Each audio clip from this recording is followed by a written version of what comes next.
E a gente segue com um levantamento exclusivo que revela que pelo menos 19 pilotos e pequenas aeronaves desapareceram nos últimos 10 anos. Todos eles sumiram quando voavam em rotas usadas pelo tráfico de drogas. Por isso, a polícia investiga a participação de traficantes internacionais nesses desaparecimentos. Rafael Álvares Fonseca queria ser piloto desde criança. O Rafael, ele é piloto desde os 17 anos de idade. Ele fez o curso no Rio Grande do Sul, ele fez planador, aeromodelismo, trabalhou com drones, depois foi instrutor de helicóptero, aviação agrícola. Ele teve um período de aviação comercial. No Rio de Janeiro, Pedro Parente Neto era destemido e queria ser comandante. Não demorou a acontecer. As histórias de Rafael e Pedro se cruzaram várias vezes. Nos últimos anos, ambos se especializaram em voar e pousar em regiões de difícil acesso, especialmente em fazendas no norte, nordeste e centro-oeste do país. O aeródromo de Goiânia também era ponto de decolagem comum aos dois comandantes. Em setembro, Pedro foi contratado para sair de Goiás para a Venezuela. Ele está desaparecido desde o dia 1º de setembro do ano passado. Rafael foi trabalhar em Manaus, voltou para Goiânia e desapareceu. Eu próprio, às vezes, me questiono por que naquele dia 15 de dezembro eu não perguntei mais coisas para o Rafael, apesar de ele estar tão afoito, nervoso, não querendo falar. Eu devia ter perguntado mais coisas. A produção do Domingo Espetacular investigou por 2 meses as operações policiais ligadas ao tráfico de drogas na América do Sul e cruzou os dados de aviões desaparecidos nas pistas clandestinas usadas para o transporte da droga. O resultado da pesquisa: nos últimos 10 anos, 19 pilotos desapareceram. As ausências de Rafael e de Pedro são as últimas registradas. Esses pilotos, em regra, são pilotos jovens, né, com pouca experiência, e a sua maioria são de outros estados. Ao longo destes anos, a Polícia Federal realizou inúmeras operações para combater o tráfico aéreo e tem uma certeza: todos os pilotos desaparecidos eram especialistas em rotas que são consideradas vitais na cadeia do transporte de cocaína. A droga que sai da Colômbia, Bolívia e Peru precisa chegar aos portos do Pará, Fortaleza, Natal e Recife para ser enviada para a Europa. Segundo a investigação, os valores pagos para os pilotos são consideráveis. Ali em torno de R$100 mil. Amigo, eu estou treinando um chofer, ele vai entrar até onde você mandou as coordenadas. Eu acho que é esse preço mesmo. Este áudio foi interceptado pela Polícia Federal na Operação Rota Caipira, deflagrada em abril de 2023 e que terminou com a prisão do líder do esquema na região. Eu só vou fazer isso para me buscar lá em Belém, porque é para a senhora, porque você mandar lá a próxima vez, para mim não compensa. Durante a investigação, a Polícia Federal descobriu que uma das principais bases para as aeronaves da organização criminosa funcionava neste aeroclube em Araguaína. Era daqui que saíam os voos para buscar a droga na Bolívia e no Peru e depois distribuí-la no Brasil. A Polícia Federal identificou 16 pilotos que trabalhavam nessa rota. Desses, 3 desapareceram quando voavam para a quadrilha. Inclusive, alguns dos pilotos realizam de forma concomitante alguns voos para o garimpo ilegal e também para o tráfico internacional. As imagens retiradas dos celulares dos pilotos presos mostram a situação das pistas clandestinas.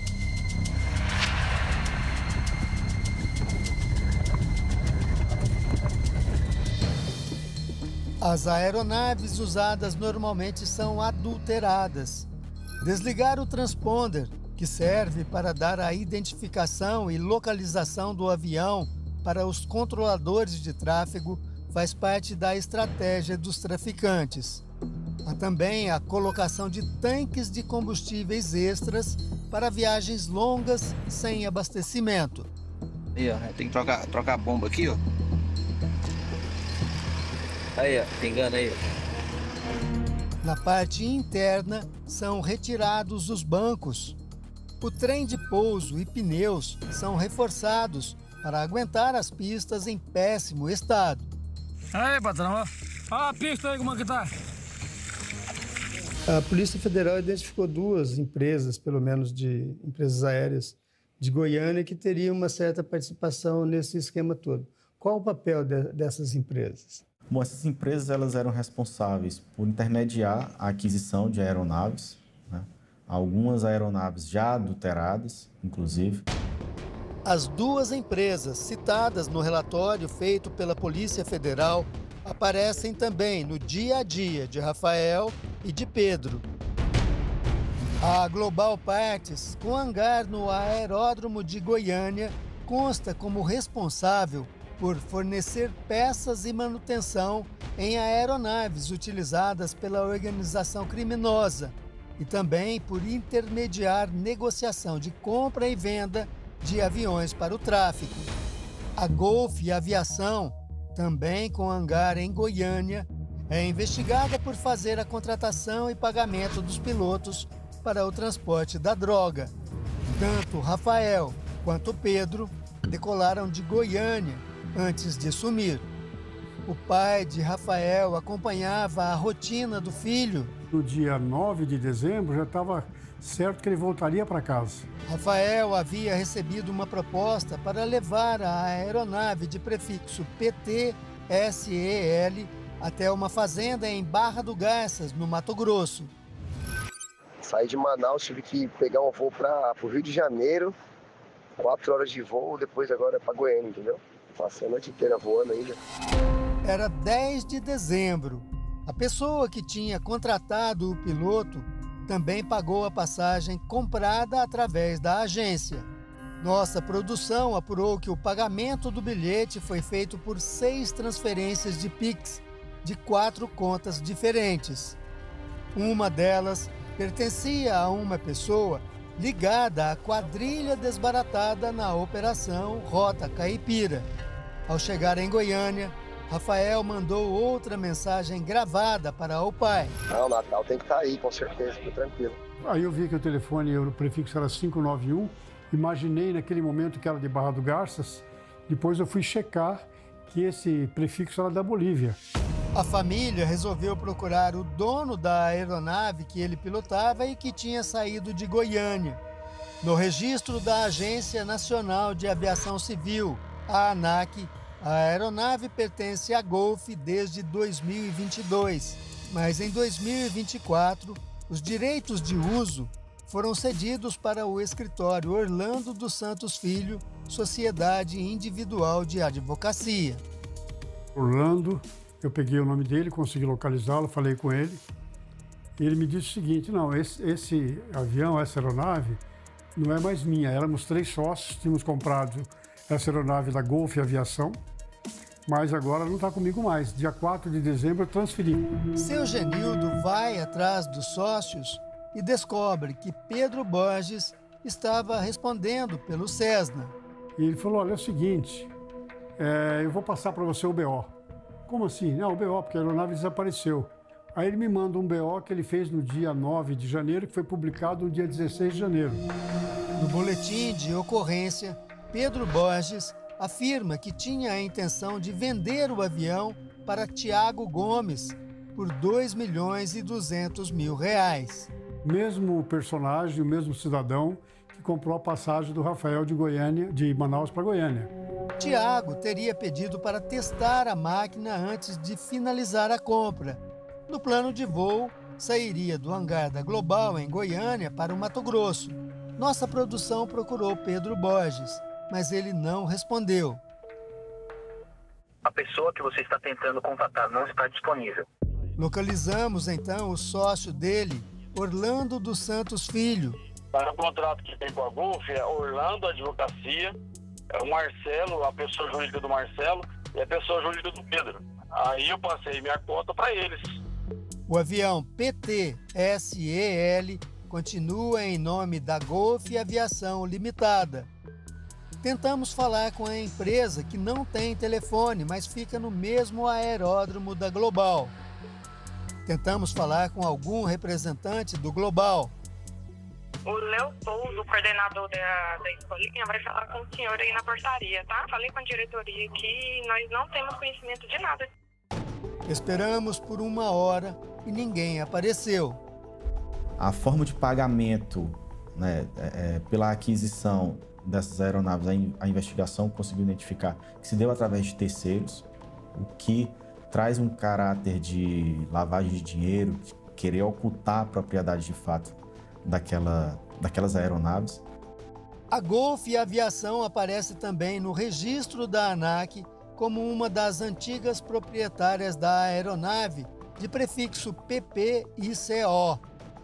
O mesmo avião que desapareceu com Pedro Parente, também chamado de Comandante Buta. De janeiro a julho de 2024, a aeronave teve 4 proprietários diferentes. O último foi uma empresa de importação e exportação de frutas. Pedro, porém, não decolou para transportar esse tipo de produto. Em 13 de agosto do ano passado, deixou Goiânia para entregar a máquina ao dono da empresa, uma história parecida com a de Rafael. A informação foi que ele foi levar um avião à Venezuela e entregar para o empresário Daniel Seabra. Ele chegou na Venezuela dia 17 de agosto de 2024. Manteve contato comigo até o dia 1º de setembro de 2024. Do dia 1º ao dia 4, ele não conversava mais comigo. Na época, a mãe de Pedro divulgou o áudio de um telefonema para Daniel Seabra. Ele disse que o piloto tinha sumido com o avião. No domingo, dia 1º de setembro, que o avião desapareceu com o Pedro. Mas eu fui dar fé na segunda-feira. A mãe conta que o antigo proprietário do avião havia ameaçado o filho e proibido o rapaz de voar porque Seabra não havia pago o avião.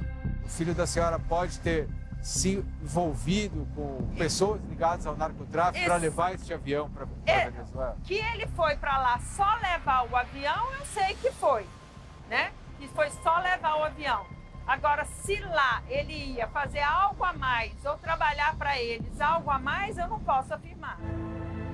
Os dramas vividos pelas famílias de Rafael e de Pedro podem ser também os mesmos de quem procura pelos outros 17 pilotos identificados como desaparecidos pela nossa produção. E quando fala, meu pai está voando, volta logo, vocês estão preocupados à toa.